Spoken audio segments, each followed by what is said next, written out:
বন্ধুরা, তোমরা সকলে কেমন আছো? আশা করি ভালো আছো। তো সকলকে হ্যাপি নিউ ইয়ার, নতুন বছরের শুভেচ্ছা জানিয়ে আমি নতুন একটা ভিডিও স্টার্ট করলাম। আজকে আমি যাচ্ছি রাধা গোবিন্দের মন্দিরে, স্কন মন্দির যেটা আমরা বলি সকলে। তো ওখানে আমরা যাচ্ছি টোটো করে, আমি, মামি আর আমার একটা দিদা সকলে মিলে যাচ্ছি ঘুরতে। অনেক দিন ধরে ওখানে যাওয়া হয় না, তো আজকে মন চাইলো যে বছরের প্রথম দিন, তবুও চলো একটু ঘুরে আসি। তো ঠিক আছে, যাচ্ছি। বাড়ি থেকে আমাদের স্কন মন্দিরটা প্রায় আধ ঘন্টা লেগে যায়। এটা হচ্ছে সেকেন্ডে টোটো চেঞ্জ করে আমরা যাচ্ছি। ফার্স্টে টোটোটা চেঞ্জ করা হয়ে গেছে। তো এটা হচ্ছে আমাদের শিলিগুড়ি কলেজের মাঠ, যেখানে আমরা সবসময় আড্ডা মারি এসে।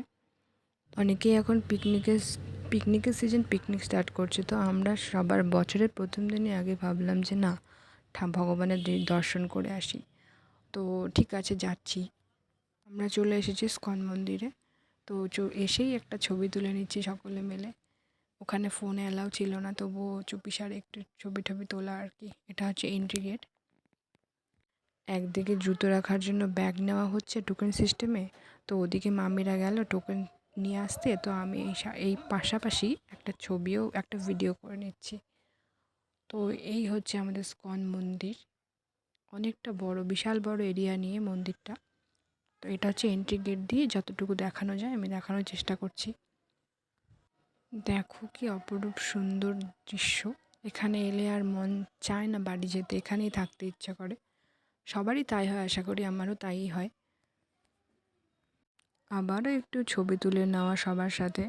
এখানে ফোন একদমই অ্যালাউ না, টিকটক করা কিছুই অ্যালাউ না, তবুও আমি জাস্ট ভিডিও করা এটা অ্যালাউ আছে, অল্প অল্প করে জাস্ট ভিডিও করে নেওয়া। চলে এলাম ভেতরে, বসে সকলে মিলে কীর্তন শুনছিলাম। ঠান্ডার মধ্যে নিচে বসে সকলে মিলে কীর্তন শুনছিলাম, তার পাশাপাশি একটু ছবি তুলছিলাম আমি। তো ভালোই লাগছিল ওখানে গিয়ে।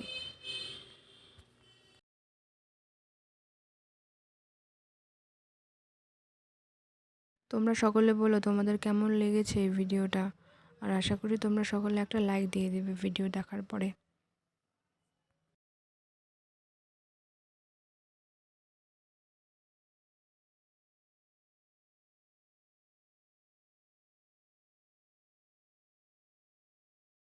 সবাই ছবি তুলতে ব্যস্ত। দেখো, প্রত্যেকের হাতেই একটা করে মোবাইল আর ফটো তুলবেই এই জায়গাতে এসে। তো আমরা বেরিয়ে পড়লাম, বেরিয়ে পড়ে কিছু খাওয়ার জন্য রেস্টুরেন্টে ঢুকলাম। তো এখানে সবই নিরামিষ জিনিস পাওয়া যায়। তো সিঙ্গারা আর হচ্ছে কচুরি এসবই খেয়েছি। অর্ডার দেওয়া হয়েছে, ওরা দিয়ে যাবে, তো সেজন্য বসে থাকা। এই দেখো চলে এসেছে এদিকে সকলে, একটা করে সিঙ্গারা খাচ্ছি, পরে কচুরিটা দিয়ে যাবে।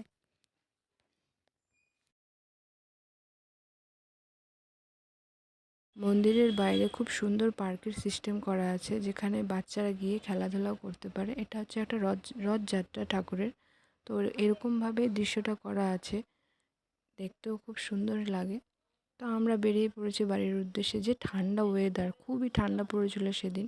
ঠান্ডার মধ্যে বাড়িও চলে এলাম খুব তাড়াতাড়ি। টাটা বন্ধুরা, সকলে ভালো থেকো। তো ভিডিওটা কেমন লাগলো তোমরা সকলে কমেন্টে বলো।